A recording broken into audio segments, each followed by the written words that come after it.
Toxic masculinity. I was a very toxic man myself. This new kind of war on masculinity. Men have not been allowing themselves the space to feel pain. Boys will be boys. Boys will be boys. Boys will be boys. Publicly, he was just playing his role, rejecting the feminine. Instead, scene after scene questioning masculinity in the age of Me Too. Well, there's a war out there on men. Men are under attack.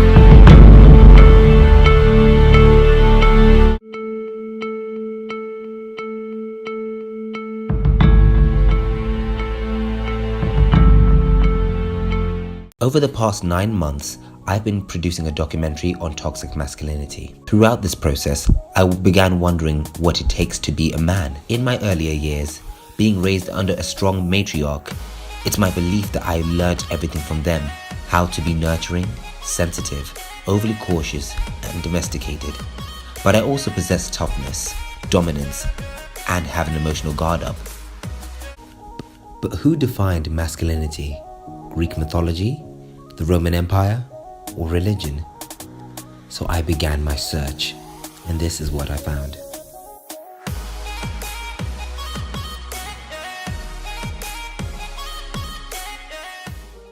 I guess you have to go all the way back to me being kind of like 14, 15 years old. I always considered myself to be like a nice guy. I always had like lots of female friends, for example.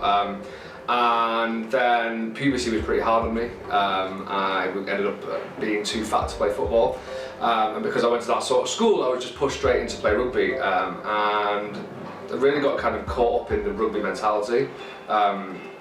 It's kind of a cliche, but it's really macho. It's really all about proving yourself, both on and off the field. It's not just about proving yourself on it, it's also about proving your ability to drink, to shag birds, all that sort of nonsense. And by the time I got to university, I got completely hoodwinked by it. I ended up being the social secretary of the rugby club, so I was the worst of the dickheads on campus. I was in charge of the drinking. But previous to my second year, there was a point which I write about in the first chapter of the book where I was stood on the door of the student guild, one of the rooms downstairs that we booked out.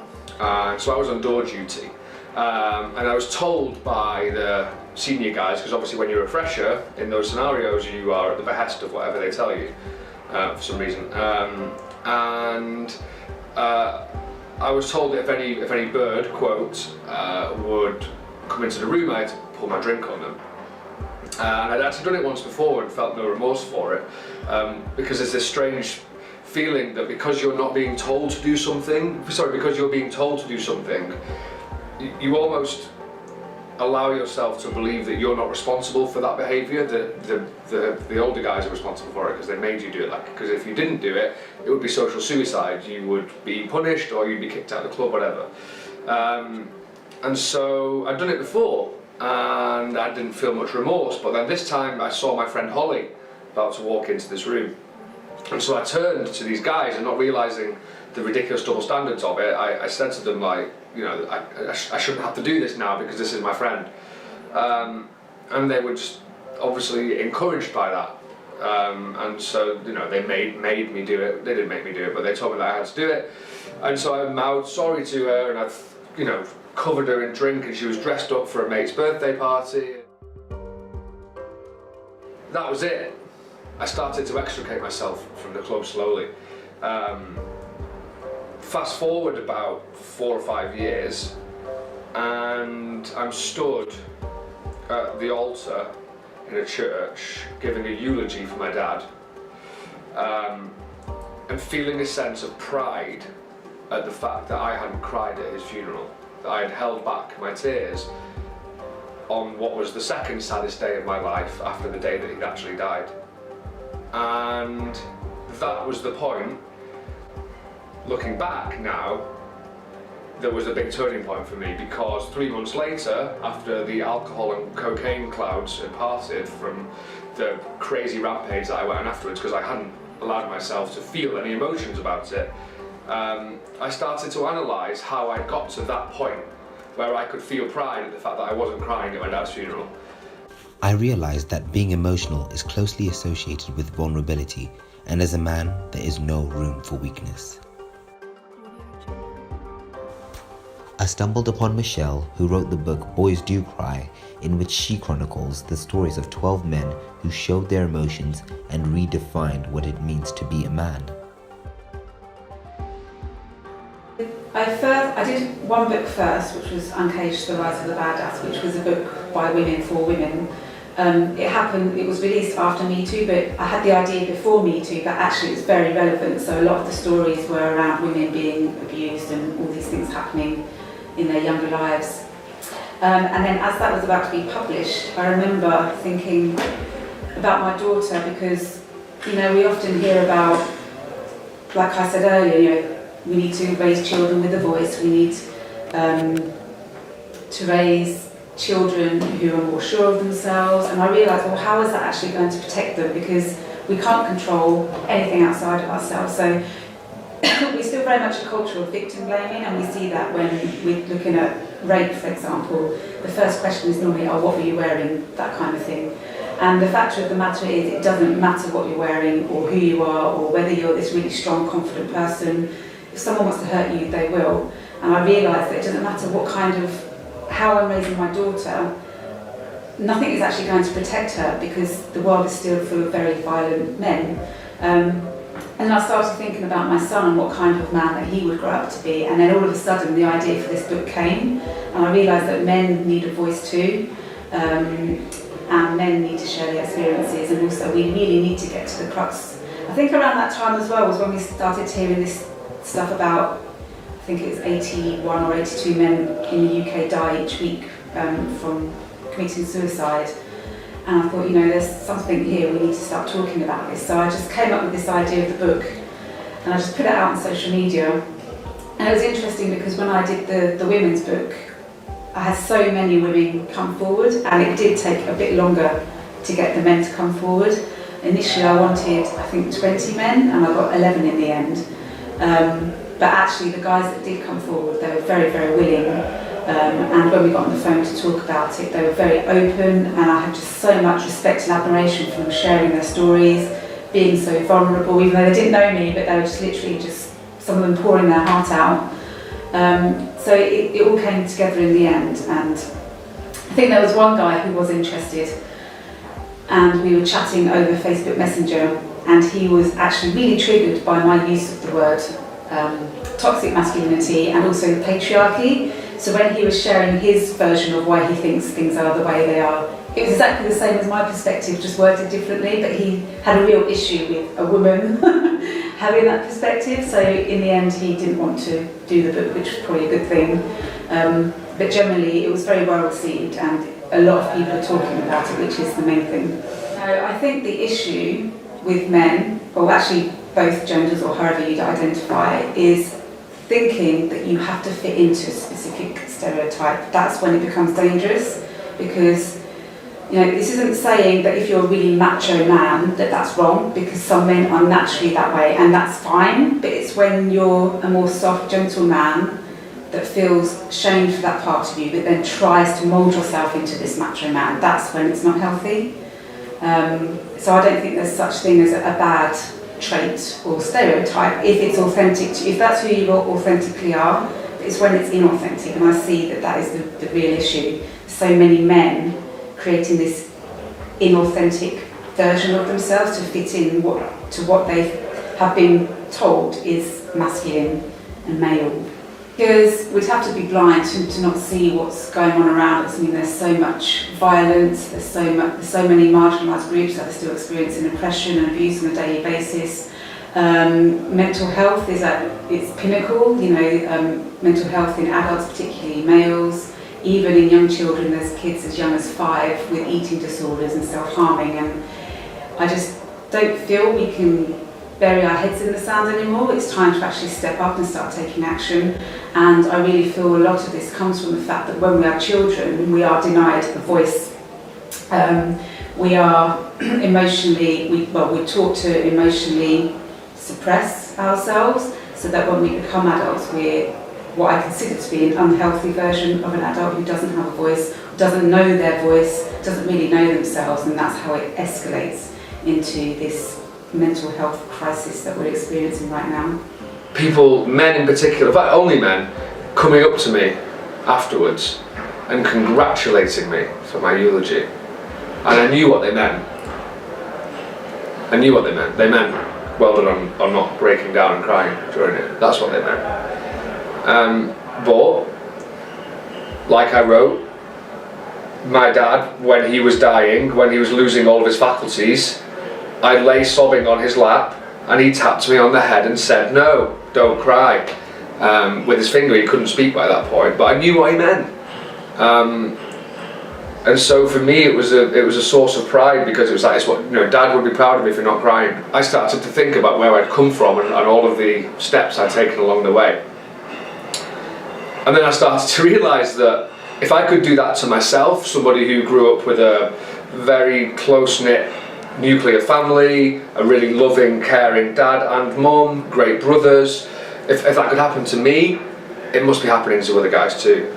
And so I started reading, I started listening to women for the first time in my life, properly, started talking to people, and then I started to recognise that along the way there were lots of other examples of not just kind of emotional damage, but even physical damage, social damage that we were enacting not just upon ourselves, but upon everybody around us, male, female, boys, girls, everyone.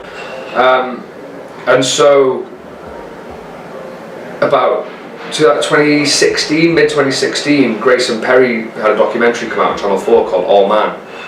And I started watching that. And it was brilliant. And it was the first time I'd seen or heard anything like that in mainstream. And I thought to myself, well, that's great, Grayson, but also you're coming at it from the opposite side of the fence to me. I'm coming at it from someone who completely bought into the canard of masculine bullshit. And I had a look around and realised that nobody had written it from that perspective. Nobody had ever sat down and gone, this is what it feels like to be that guy that you all hate, or to be the guy that doesn't love himself properly, that doesn't love the people around him, that doesn't have that empathy, that doesn't have the emotional intelligence to deal with problems. And so it just fell out of me. I had no choice but to write it. I couldn't not write it. I got the chance to spend an afternoon with Alex Cotton, a mental health nurse who is the founder of It Takes Balls to Talk, a campaign centered around using sport as the back door for honest conversations about mental health amongst men. I work with the police as a street triage nurse. That's the nurse that goes out alongside the police. I was working with the police. What really shocked me that so many men who've taken their lives have had no contact with mental health services, and that saddened me greatly, because we are a mental health services, but men aren't accessing this. So where can we go? It was a football match in 2015 that I thought, wow, if we go where men are, maybe we can get messages out, and that's where I come up with the strapline, It Takes Balls to Talk, which has then gone from strength to strength. So I'm very proud of what we've done to achieve with our different partners. We've got Mind, we've got Samaritans, we've got Unite the Union, we've got Public Health, we've got an organisation called Coventry and Solihull and Warwickshire Sport, which are related to Sport England. So we've all grouped together.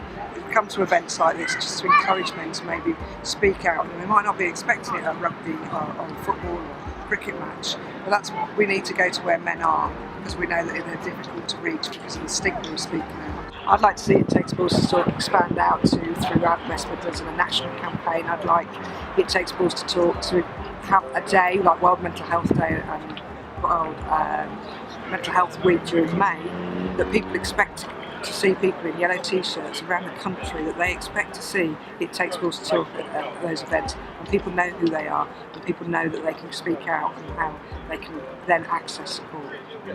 I think that maybe men, the stigma of growing up, I think we have a specific age range group of men who are like age 40 to 50, who are brought up not to cry, not to show their emotions, man up or man down. These things, we're going to take them out of our vocabulary, and what we're going to do is replace that with, it's okay to talk, it's good to talk. It's by actually showing your emotions you become stronger. It's tough to talk about your mental health. Speaking out is a strength, not a weakness. It's all going on. It's not that it's not happening, and it's not because people aren't feeling those emotions. It's because people aren't talking about those emotions. If we don't talk, we won't know. If we don't talk, we won't recover. If we don't recover, it's not good. And it's okay to cry. It's not an embarrassing thing to cry. It's an evolutionary gift that we got. When we cry, we literally cry out stress hormones. They come out of our body. Stress comes out of our body when we cry. It feels wonderful to cry, and yet so many men just don't allow themselves to. But more importantly than that, we actually have to start from the very beginning almost with young boys, and we need to teach young boys that empathy, I think, is the most important and most lacking skill that men have. If you have empathy for somebody, you are not going to be violent towards them. If you have empathy for somebody, you're not going to bully them. You're not going to rape them. You know, you're not going to step over them to solely benefit yourself. And it starts from the very earliest age. 4% of nursery teachers are male. 1 in 5 primary and 1 in 4 secondary teachers, and it's getting fewer and fewer are male. So a lot of young boys are growing up without men in their lives, particularly, most single parent families are female, so there's no dad around. Where there is a dad around in most families, he's the one that's out at work all the time because of the way that the system is structured. And so most of the time when young boys are asking questions about their lives and trying to understand how the world works, or they have a caring need, they go to women for that. Chris raised an interesting point regarding men in traditionally female-dominated industries. I wondered how men viewed masculinity in regards to their occupation. I spoke to Dr. Ruth Simpson of Brunel University. It is here where she researches gender in organizations. When I started off, my PhD was looking at women managers and whether an MBA helped them in their career. And I think when you do research, you kind of do so much of it, and then you want to do something different. It kind of leads on to something else. And in fact, I was at a conference and I listened to a really fascinating talk by somebody who was looking at male nurses, and I thought, my God, that would be an amazing thing to study. And at that time, masculinity studies was just really coming on board. Up until that point, whenever people were talking about gender, they talked about women, and I thought it was really interesting that men tend to be seen as the kind of the normative case, but why not look at masculinity and men in a critical sense? So I was kind of intrigued by that. Men often find themselves pushed into roles which are the disciplinary role. So male nurses are often sent into situations which are maybe confrontational with patients to sort that out. Male cabin crew are often sent into the situations where there's a bit of aggro. So they're expected to take on this kind of discipline role, and they often don't want to do it. There's a bit of resentment around it. Why me? Why do I have to do this? I qualified as a general nurse in 1991. So if your mathematics is good, you can add or calculate from then up to this day. So it's been a while. Nursing is a calling to me. I just found myself within the role, but being someone who's very compassionate, understanding other people's issues, and wanting to deepen my hands, I found nursing is one of those areas where you can meaningfully deepen your hands into those people who are in dire need, someone who wants a hand, and I am that hand. Traditionally in Africa, in Zimbabwe in particular, nursing is a female-dominated environment where men are coming in as new entities. So as it were, men being found in the field of nursing has been quite a challenging act indeed, but yet to be men enough to face the situation, because I remember in my training we were only 3 men out of a group of 28. They would call us uncles, not nurse, as a man who are nurse. instead of being called nurse so and so, Sekuru. So that was the title. We're not nurses. Being called nurse, Sekuru uncle, as a sign of respect. They didn't find it proper. Or even being called a midwife. Say, Sekuru, you can't be midwife. It's for women. I didn't see much of a challenge because I didn't look at the gender. I looked at the job. And we talk about this idea of daddy daycare, that, you know, that dads aren't caregivers, that they're just babysitters. And dads are still mocked in the eyes of society when it comes to actually trying to be fathers. And we have to stop that. Otherwise, children will continue to believe that fatherhood is somehow lesser in terms of the caregiving than motherhood. And there are a lot of constraints around them being kind of nurturing. So there's the concept of the lap, and how the lap is for women a space of nurturance, so a child sitting on a woman's lap. But for a man, it's seen as slightly kind of dangerous, and so men have to be very, very careful about how they approach a young child in terms of giving a child comfort.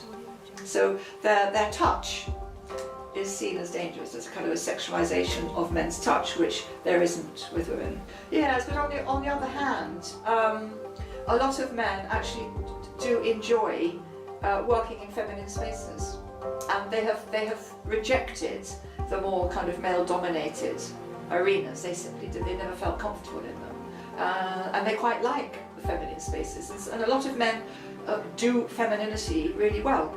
So they do the caring, and they do the listening, and they do all the things that you associate with women rather than with men, and they enjoy it. So it's a new thing for them to do. You know, the workplace doesn't normally give men that opportunity. So I started really young. I started about 3 years old. I have an older sister, and she went, and I think I always really wanted to do it when we went and picked her up on like a Saturday morning. So started then, and then just kind of carried on. It intensified a lot when I was in my late teens, kind of training to then go to a proper college in London, which I did when I was 18 to 21. I've been very lucky and have a very supportive family.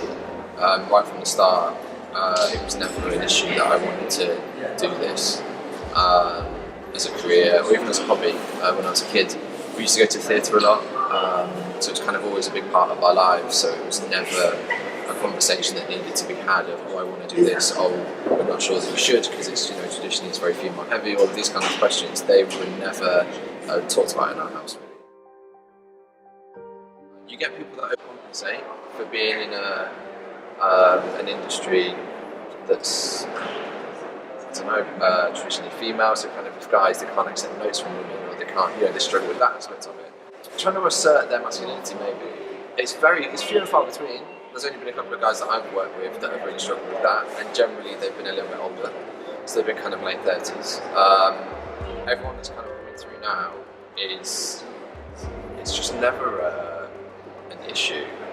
The company that I work for is really brilliant for guys and for celebrating men in dance. I mean, it sounds like I'm painting this ideal picture, but it really, you know, it's a very safe space for people to be who they are. So this whole thing of men having to be men, obviously you've got to be able to do your job, so you have to be strong. And generally people are in good shape, so the physical side of masculinity is kind of already taken care of. Andy's role as a professional dancer and the need for physical strength profoundly resonated with me, so I spoke to fitness model Jack Hayworth and his journey with navigating body image and masculinity. So I've always had a passion for like health and fitness, and basically when I was 18 I was kind of in this zone where I wasn't really that fit, I wasn't very healthy. Ended up getting pneumonia at 18. It was really, really bad, to the point where I was like 50-50, live or die. After that I kind of went, so I recovered, but I was really skinny, I was kind of down, probably a little bit depressed in a way. So I feel I used to follow this bodybuilder called Ziz, and he was always my inspiration when I was going through like a bad time. He was always my inspiration because he had this way about him that he didn't care whatever anyone thought. And like I always, when I was skinny, I felt like if I walked into a room, first of all, no one would notice me. I didn't have any presence in the room. Like if it was a room full of people, no one would like look, think, oh, who's that guy, and then go back to the conversation. It would just be like, oh, I didn't even matter. I wasn't relevant. So I thought, you know what, get bigger. Size kind of means presence. But it didn't necessarily work that way because I just got really fat. And again, it was kind of the same. People, instead of not looking, would look and think, oh, that's not really what you're going to look like. I think, you know, masculinity, in my opinion, is quite subjective. I actually used to feel, so when I was really skinny, yeah, I felt, if you were more feminine. I felt like, you know, obviously when you're younger and you come into uni, you want to do well with whoever you're interested in, the opposite sex or the same sex, whatever. But yeah, I wasn't really getting that much attention. I felt quite, in a way, sad because no one really looked at me in that way that was more than friendship. And then it kind of, when I got fat, or I was kind of well built, I was, you know, bigger than like normal. It was kind of, yeah, it was the opposite effect. So I felt more masculine because I was going to the gym. I was like, oh my god, look, I'm working out all the time. And then, yeah, it was still the opposite thing. No one really looked at me. Everyone just thought, oh, he doesn't really take care of himself that much. But they didn't know, like, I was putting loads of work in to try and get bigger. Going to the gym, in my opinion, is the biggest, healthiest lifestyle change there is. Because I think a lot of people go to the gym, number one, to impress girls or guys. That's like number one out of everything. Whenever I go out, I get started on so much just because of how I look, which is very poor in my opinion. People want to, and that's where masculinity comes into it. People want to be the alpha male, and when they see someone threatening them in a way, they take their primal instincts out and they start to like want to be the big dog. But I think they don't realise, like, in reality, like, I always look into stuff like this. So in the NHS, there's like 90% of the stuff that's treated is, in my opinion, curable or reduces the risk of by having a healthy diet and reducing your meat intake and being active, doing like 30 minutes a day of exercise. So stuff like that, really. From all my conversations in the past few months, it's clear there is only one option, and that's to be authentic. Whatever that means to you. You write the rules, not society.